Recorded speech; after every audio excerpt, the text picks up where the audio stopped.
প্রশ্ন করেছেন, তার নাম মাহিম। উনি প্রশ্ন করছেন, স্যার আমার বাচ্চার বয়স 3 বছর, ওকে কৃমিনাশক ঔষধ খাওয়ায়, তারপরও কৃমি সমস্যা হয়। ডাক্তার দেখাই ওষুধ খাওয়াইছি, কিন্তু এখনও সমস্যা হতে আছে, কি করণীয়? এরকম অনেক বাচ্চারই এই কৃমির এটা সমস্যা হয়। আমরা মনে রাখবো যে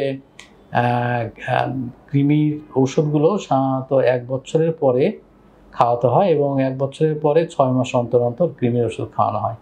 তবে বারবার যদি হয় তাহলে বুঝতে হবে যে আমাদের হচ্ছে এটা একসঙ্গে হচ্ছে পারিবারিকভাবে যে কৃমি ওষুধগুলো খাওয়ার নিয়ম, যদি আমরা এটা না খাই তাহলে একটা কারণ হতে পারে। আরেকটা কারণ হতে পারে যে বাচ্চাকে আমরা আমাদের হচ্ছে দৈনন্দিন যে হাত ধোয়া এবং হচ্ছে পায়খানা করার পরে হচ্ছে হাত পরিষ্কার করে দেওয়া, এবং যাকে যে মা হচ্ছে যত্ন করে অথবা হচ্ছে যদি কেয়ারটেকার থাকে উনি যে যত্ন করেন তার হাত পরিষ্কার করতেছি কিনা, এই জিনিসগুলো খেয়াল করা।